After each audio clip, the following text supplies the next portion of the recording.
علی بابا اور 40 چور۔ کسی زمانے کی بات ہے، فارس کے ایک شہر میں دو بھائی رہتے تھے، ایک کا نام علی بابا تھا اور دوسرے کا قسیم۔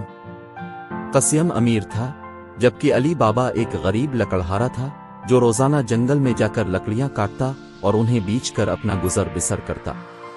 راز کی دریافت۔ ایک دن علی بابا لکڑیاں کاٹنے کے لیے جنگل گیا تو اس نے کچھ سواروں کو آتے دیکھا۔ وہ درخت پر چڑھ کر چھپ گیا۔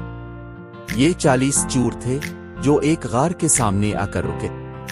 ان کے سردار نے غار کے سامنے کھڑے ہو کر بلند آواز میں کہا، کھل جا سم سم۔ جوں ہی یہ الفاظ ادا کیے گئے، غار کا دروازہ خود بخود کھل گیا اور چور اندر داخل ہو گئے۔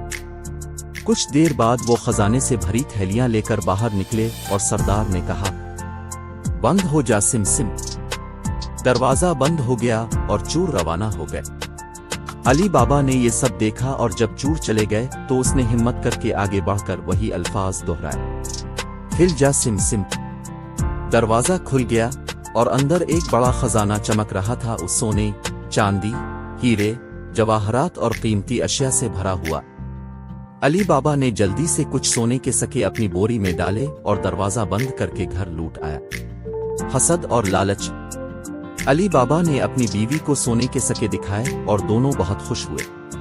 لیکن جب علی بابا کے امیر بھائی قسیم کو اس راز کا پتہ چلا تو وہ حسد میں مبتلا ہو گیا۔ اس نے علی بابا سے راز اگلوانے کے بعد خود جنگل جا کر وہی الفاظ دہرائے اور خزانے میں داخل ہو گیا۔ لالچ کے مارے وہ زیادہ سے زیادہ خزانہ بوری میں ڈالنے لگا، لیکن جب چلنے کا وقت آیا تو وہ الفاظ بھول گیا اور باہر نہ نکل سکا۔ اتنے میں چور آ گئے اور اسے وہیں دیکھ کر مار ڈالا۔ 40 چوروں کی سازش۔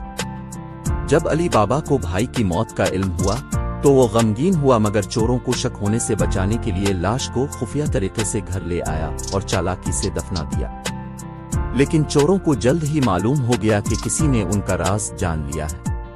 چوروں کے سردار نے علی بابا کو ختم کرنے کی سازش کی اور تاجر کے بھیس میں اس کے گھر آیا۔ اس کے ساتھ تیل کے مٹکوں میں باقی چور بھی چھپے ہوئے تھے، لیکن علی بابا کی ہوشیار کنیز مارجینا نے یہ سازش بھانپ لی۔ اس نے مٹکوں میں کھولتا ہوا تیل ڈال دیا، جس سے سب چور ہلاک ہو گئے۔ انعام اور خوشحالی۔ جب علی بابا کو مارجینا کی بہادری کا پتہ چلا تو اس نے اس کی عقل مندی کی داد دی اور اسے اپنی بہو بنا لیا۔ علی بابا نے چوروں کے خزانے کو احتیاط سے استعمال کیا اور ہمیشہ ایمانداری سے زندگی بسر کی۔ یوں عقل مندی، ایمانداری اور بہادری کی بدولت علی بابا ایک خوشحال زندگی گزارنے لگا اور 40 چوروں کا خاتمہ ہو گیا۔ نتیجہ۔ یہ کہانی ہمیں سکھاتی ہے کہ لالچ کا انجام برا ہوتا ہے اور ہوشیاری اور ایمانداری ہمیشہ کامیابی دلاتی ہے۔